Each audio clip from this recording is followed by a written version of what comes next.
s'est passé là, c'est que la présidente de la commission a d'elle-même supprimé nos sous-amendements sur l'article 2. Elle outrepasse ses pouvoirs. Donc c'est un déni de démocratie. Ils manipulent le règlement de l'Assemblée nationale, de notre Constitution, pour arriver à leur fin contre le peuple, parce que c'est le peuple qui nous a élus. Il doit être le seul souverain. 93% de la population ne veut pas de cette réforme.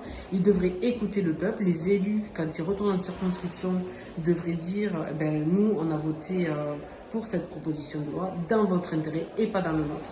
C'est clairement un déni de démocratie. Ils n'entendent pas, ils n'écoutent même pas ce qui se passe dehors dans la rue. Aujourd'hui, il y a des gens qui sont usés, qui sont cassés au travail et on ne peut pas leur voler 2 ans de vie.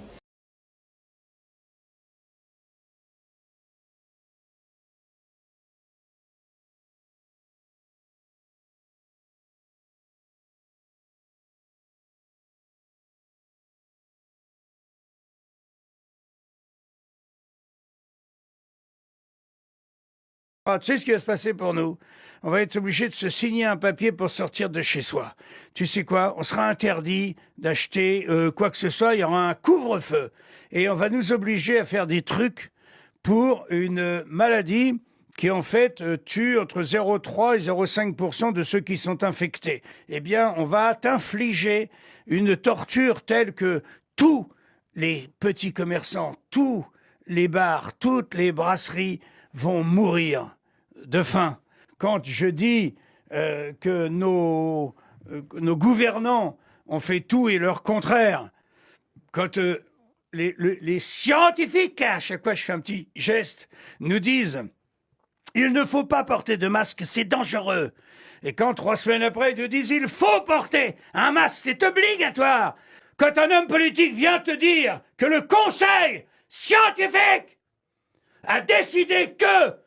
Toi, tu te dis, putain, c'est pas rien, c'est pas 3 personnes. C'est une majorité de gens qui décident.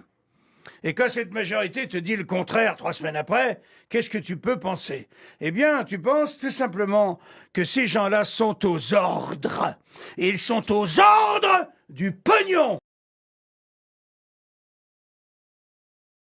Éclat de rire, franche poignée de main, lorsqu'Emmanuel Macron et Jean-Luc Mélenchon se croisent fortuitement sur le vieux port de Marseille hier soir. Cela donne lieu à un échange bien plus cordial que prévu. Alors elle vous a dit qu'elle lâche l'affaire ou pas? Avant de dévoiler un cadeau inattendu qu'il compte faire depuis, dit-il, longue date au chef de l'État. Je vous ai promis de vous amener une carte comme vous ne l'avez jamais vue la Méditerranée. C'est une merveille. Vous allez la voir depuis la mer Noire et c'est là que vous comprenez que c'est qu'un petit lac avec une entrée par le détroit de Gibraltar. Au revoir, bonne soirée.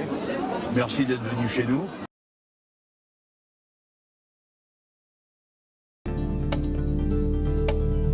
Les électrices et les électeurs écologistes à faire barrage à l'extrême droite. Je les appelle à faire barrage à l'extrême droite en déposant dans l'urne un bulletin Emmanuel Macron. Alors, parce que c'est l'engagement de toute ma vie pour la République et pour que la France ne bascule pas dans la haine de tous contre tous, je vous appelle avec gravité à voter le 24 avril prochain contre l'extrême droite de Marine Le Pen en vous servant du bulletin de vote Emmanuel Macron. J'appelle ce soir à battre l'extrême droite, à la mettre en échec, en se servant du seul bulletin qui sera à sa disposition. Jamais nous ne perdrons notre confiance dans la démocratie. Donc, vous ne devez pas donner une voix à Madame Le Pen. Pendant cette réunion du G7 à Hiroshima, on a vu la présidente du Conseil italien, Madame Giorgia Meloni. C'était la première fois qu'elle participait à son G7 annuel. Elle était à tu et à toi, et des embrassades, et je te roule une pelle, et je te câline, et je te caresse, avec absolument tous les autres membres du G7. C'en est gênant. On l'a vu, elle est là, elle est en train de s'embrasser avec le président ukrainien Zelensky, qui avait été invité comme une vedette américaine, c'est le cas de le dire, à ce G7.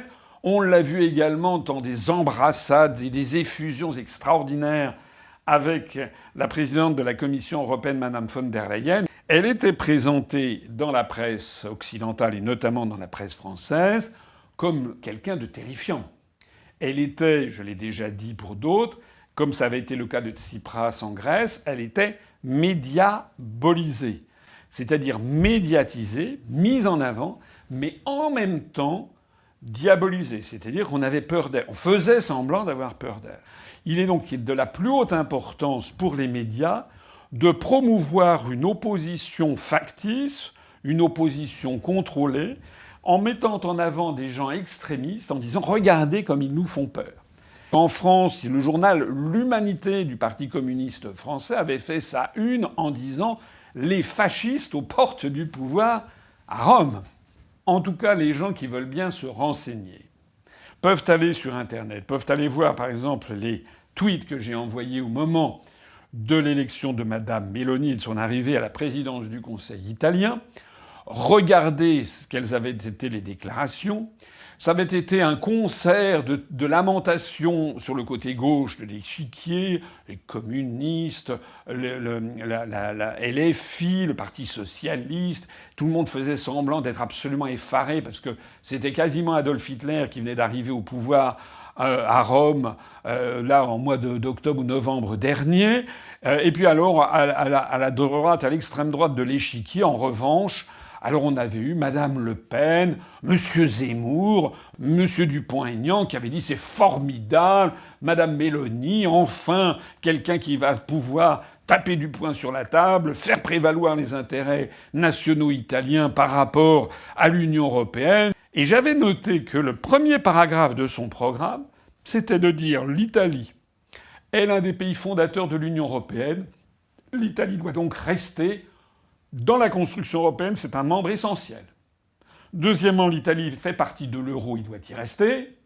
Troisièmement, l'Italie doit rester dans l'OTAN. Et puis quatrièmement, il y avait un codicille spectaculaire, c'était que l'Italie soutenait l'Ukraine dans sa légitime guerre contre l'invasion russe dans la partie est du pays. Et donc, en fait, j'avais fait valoir que Madame Meloni, elle avait coché toutes les cases. Elle avait coché toutes les cases qui montraient elle avait fait sa soumission à l'Empire américain. Ça fait 16 ans que j'explique aux Français qu'à partir du moment où vous avez un dirigeant qui vous dit on reste dans l'Union européenne, dans l'euro et dans l'OTAN, c'est terminé. Il n'y a même plus besoin d'aller plus loin. Vous savez qu'il fera la même politique que Sarkozy, que Hollande, que Macron. Si Madame Le Pen avait été élue en 2022 à la place de Macron, ou si, comme les médias nous le font miroiter, elle était élue en 2027, mais Madame Le Pen, ce serait une nouvelle Mélanie.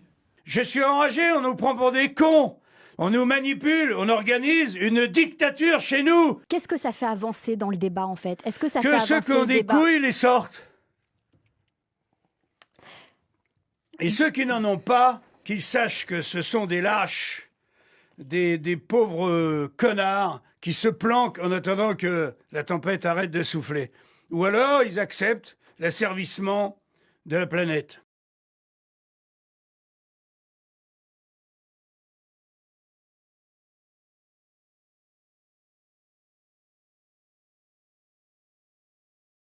Tu vas dire, mais t'es un complotiste? Complotiste, hein?